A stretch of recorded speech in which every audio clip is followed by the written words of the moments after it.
you cannot improve what you can't quantify, right? So a data-driven approach is built on this fundamental principle, and it continues to be a major theme in this year's symposium as well. Essentially, leveraging data analytics requires three things, right? One is your investments. Are you carrying out your investments in the right state-of-the-art analytics tools? Are you then using these tools to unify and analyze this data? And then, how is this data getting combined with your conventional wisdom and helping you forecast better? See, love for data is super important now, whether you're in marketing or supply chain or finance. And getting the right insights at the right time is hence critical for ensuring that you're taking the business in the right direction. We've also been working with a lot of enterprises on this. One of the examples is a company called Agroboga in Asia, which serves over 100 cities. The operations teams there were struggling with planning, which was a lot of manual stuff.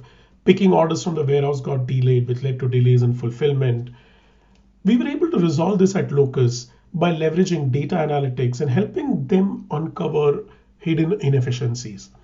As a result, they saw a 95% increase in SLAs and an 18% reduction in vehicle expenses.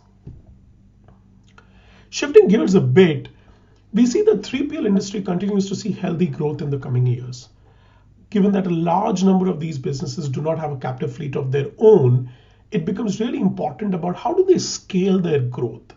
Some of the recommendations from the symposium were recognizing and addressing their shortcomings by leveraging the capabilities of other 3PLs to fill this gap, collaborating with your own 3PL provider as a shipper to improve your logistics operation, precision, speed, and safety of data.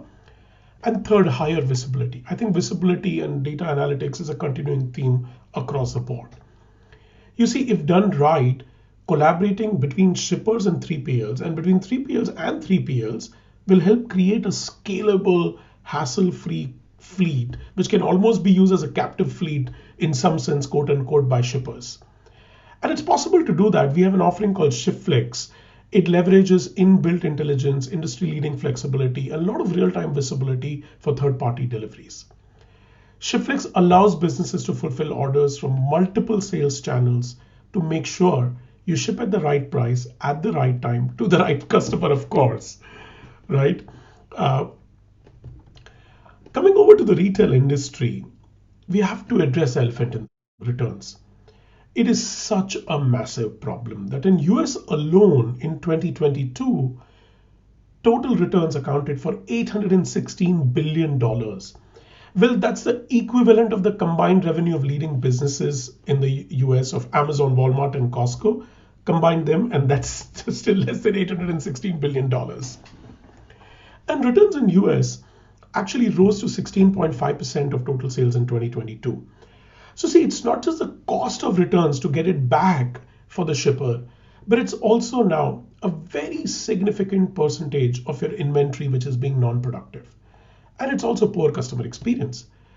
So what is driving these returns and how do you ensure that these returns are managed in the best possible way is the thing to look at. So if you can focus on the part where, as the returns are happening, supply chain, reverse logistics is a part of it and not just an afterthought.